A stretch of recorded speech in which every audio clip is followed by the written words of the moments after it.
So hi everyone, welcome to my channel. आप लोग कैसे हैं? आई होप कि आप लोग अच्छे होंगे। तो दोस्तों, आज का हमारा टॉपिक है कलर मिक्सिंग रेशियो के ऊपर। जैसे कि हम कलर करते हैं तो उसमें हमारा जो कलर का मिक्सिंग रेशियो होता है वो कितना होता है, कितना हमें कलर लेना होता है एंड कितना हमें डिपलोपर लेना होता है। तो ये दोनों चीजों की मिक्सिंग रेशियो कितनी होती है, और ये हर एक ब्रांड में डिफरेंट डिफरेंट मिक्सिंग रेशियो होती है, सारे ब्रांड में सेम नहीं होती है।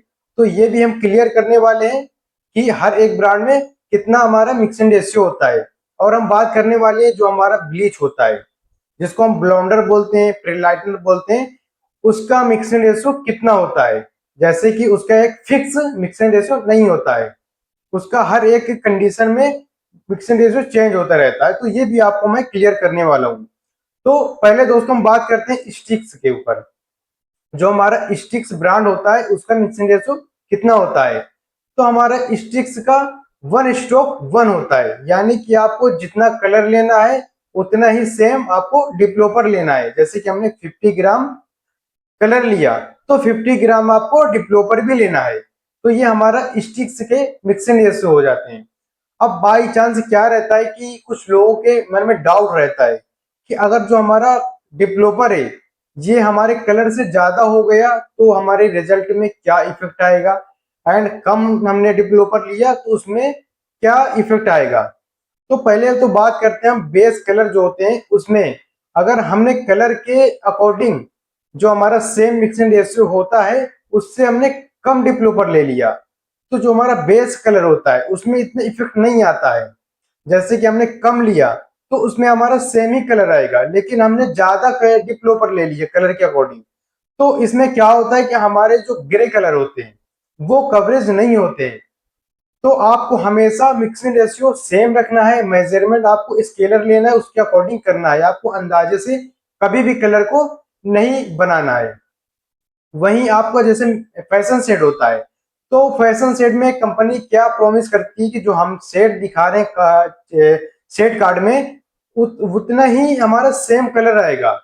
तो आप अगर मिक्सिंग रेशियो सेम रखेंगे तो जब भी हमारा एक एग्जैक्ट सेट आएगा।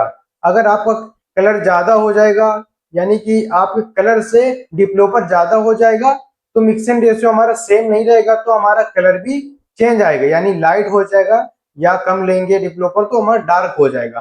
तो सेम हमारा सेट नहीं आता है। तो आपको मिक्सिंग रेशियो में हमेशा मेजरमेंट करके ही कलर को मिक्स करना होता है। तो स्टिक्स में या बेस कलर हो या फैशन सेट हो, दोनों के मिक्सिंग रेशियो सेम ही होते हैं। अब बात करते हैं वेला की। जो वेला ब्रांड होता है, जो इसका मिक्सिंग रेशियो कितना होता है। इसका भी हमारा सेम होता है 1:1, यानी कि जितना आप कलर लेंगे उतना ही सेम आपको डिवेलोपर लेना है, चाहे बेस कलर हो या फैशन शेड हो। अब बात करते हैं हम लॉरियल।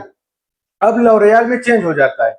लॉरियल का हमारा मिक्सिंग रेशियो होता है 1:1.5, यानी कि आपने जितना कलर लिया है उससे 1.5 गुना आपको डिवेलोपर लेना है।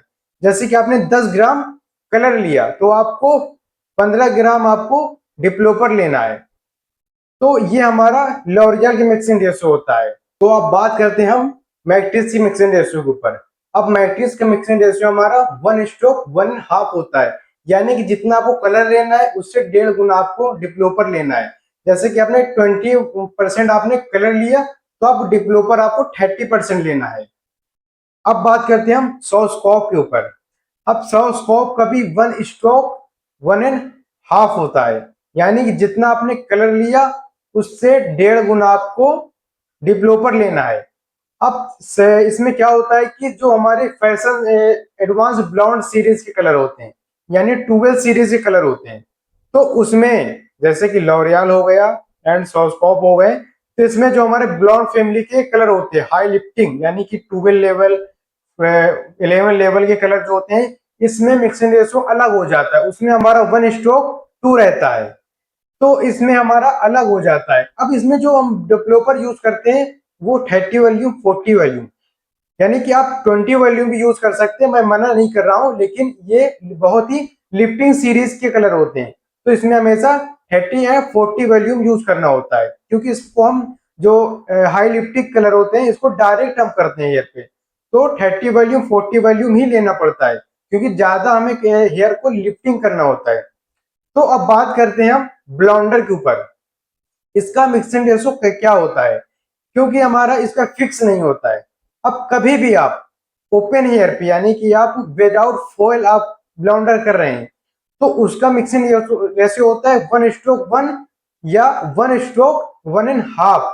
ये हमारे मिक्सिंग रेशियो होते हैं हेयर को ओपन हेयर पे ब्लॉन्डर करने का, यानी कि ओपन हेयर पे प्रीलाइटनर करने का, क्योंकि हमें थिक बनाना होता है। अगर हम ओपन हेयर पे प्रीलाइटनर करेंगे, बहुत माइल्ड बना लेंगे डिप्लोपर को, तो डिप्लोपर नीचे भी गिर सकता है हमारा।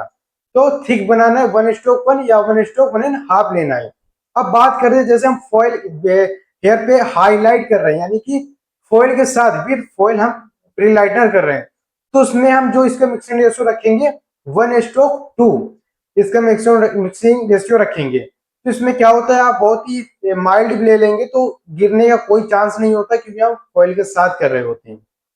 सो आई होप कि आप लोगों को सारा डाउट क्लियर हो गया होगा कि हमारा जो मिक्सिंग रेशियो होता है कितना होता है, और हम जो डेवलपर कम करेंगे या ज्यादा करेंगे तो इसमें हमारे सेट में क्या इफेक्ट आता है। तो ये सारी चीजें क्लियर होंगी, तो वीडियो को लाइक करना, कमेंट करना, शेयर करना बिल्कुल ना भूलें, ताकि मैं ऐसे इंफॉर्मेटिव वीडियो में आप तक लाता रहूं। तो मिलते हैं नेक्स्ट वीडियो में। Take care, bye bye, good day.